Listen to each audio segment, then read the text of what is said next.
ഭക്തജന തിരക്കിലാണ് ശബരിമല. ഈ സീസണിൽ ഏറ്റവും അധികം ഭക്തർ എത്തിയത് ഇന്നലെയായിരുന്നു.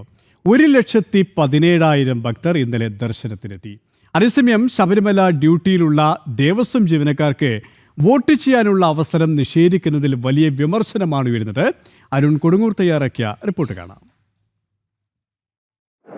ഇന്നലെയും ഇന്നുമായി വലിയ രീതിയിലുള്ള ഒരു ഭക്തജന തിരക്കാണ് ശബരിമല സന്നിധാനത്ത് അനുഭവപ്പെട്ടുകൊണ്ടിരുന്നത്. ഇന്നലെ ഏകദേശം 1,17,000-ലധികം ഭക്തരാണ് ഇന്നലെ മല ചവിട്ടിയത്. ഏതായാലും ഇന്ന് ഒരു നിയന്ത്രണത്തിലേക്കൊക്കെ തന്നെ പോകുന്ന ഒരു സാഹചര്യമാണ് നിലവിലുള്ളത്. ഏറ്റവും പ്രധാനമായി എടുത്തു പറയേണ്ടത് ഈ സ്പോട്ട് ബുക്കിങ്ങിൽ കൃത്യമായി തന്നെ കുറച്ചുകൊണ്ട് മുന്നോട്ട് പോകുന്ന ഒരു സാഹചര്യമാണ്. ഇന്നലെ 11,000 തീർത്ഥാടകരായിരുന്നു സ്പോട്ട് ബുക്കിംഗ് വഴി സന്നിധാനത്തേക്ക് എത്തിയിരുന്നത്. പക്ഷേ ഇത്തവണ അത് 5,000 ആക്കി, ഇന്ന് 5,000 ആക്കി കുറച്ചിരിക്കുകയാണ്. എന്തായാലും ആ ഒരു തിരക്ക് സന്നിധാനത്ത് കൂടുന്ന ഒരു സാഹചര്യം തന്നെയാണ് നിലവിൽ ഉള്ളത്. എന്തായാലും അതുകൊണ്ട് തന്നെ അതനുസരിച്ചുള്ള ഒരു നിയന്ത്രണങ്ങളൊക്കെ തന്നെ ഏർപ്പെടുത്തേണ്ടി വരുന്നു. ശരാശരി 18ാം പടിയിലൂടെ എത്തുന്ന തീർത്ഥാടകരുടെ എണ്ണം, അതായത് ഒരു മിനിറ്റിൽ 70 മുതൽ 80 വരെയാണ്. എന്തായാലും തിരക്ക് നിയന്ത്രിക്കുന്നതിന് ഇതൊരു പ്രധാന ഘടകമാണ്. എന്തായാലും തുടക്കത്തിലുണ്ടായ ഒരു ഗുരുതരമായുള്ള വീഴ്ച അതൊരു പ്രശ്നമായി തന്നെ, പ്രതിസന്ധിയായി തന്നെ ഇവിടെ നിൽക്കുകയാണ്. അതുകൊണ്ട് തന്നെ അത്തരത്തിലുള്ള ഒരു ഇടപെടൽ, പ്രത്യേകിച്ച് കേന്ദ്ര സേനകളുടെ ഒരു സാന്നിധ്യം അത് തന്നെയാണ് ഇവിടെ എടുത്തു പറയുകയും ചെയ്യേണ്ടത്. എന്തായാലും NDRF-ഉം RAF-ഉം ഒക്കെ തന്നെ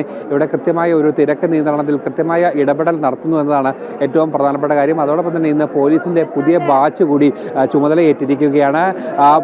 2ാം ടൈമിലേക്കുള്ള ഒരു ബാച്ചാണ്, പോലീസ് ഉദ്യോഗസ്ഥരുടെ ബാച്ചാണ് ഇന്ന് എത്തുകയും ചെയ്തിരിക്കുന്നത്. അതോടൊപ്പം തന്നെ എടുത്തു പറയേണ്ട മറ്റൊരു പ്രധാനപ്പെട്ട കാര്യം, ഈ ശബരിമലയ്ക്ക് ഡ്യൂട്ടിയിലെത്തുന്ന ദേവസ്വം ജീവനക്കാർക്ക് വോട്ട് ചെയ്യാനുള്ള ഒരു അവസരം നിലവിൽ ഇല്ല. അതൊരു വലിയ പ്രശ്നമായി, പ്രതിഷേധമായി ജീവനക്കാരുടെ ഭാഗത്തു നിന്നും ഉയർന്നു വരികയും ചെയ്തിട്ടുണ്ട്. അതിൽ ഏറ്റവും പ്രധാനമായി എടുത്തു പറയേണ്ടത് ഈ പമ്പ, നിലയ്ക്കൽ, സന്നിധാനം ഈ 3 ഇടങ്ങളിൽ കൃത്യമായി തന്നെ ജോലി നോക്കുന്ന ഈ ജീവനക്കാർക്കാണ് ഈ വോട്ട് ചെയ്യാനുള്ള അവസരമില്ലാത്തത്. ഇതിനെതിരെ വലിയ പ്രതിഷേധമുണ്ടായിരുന്നു.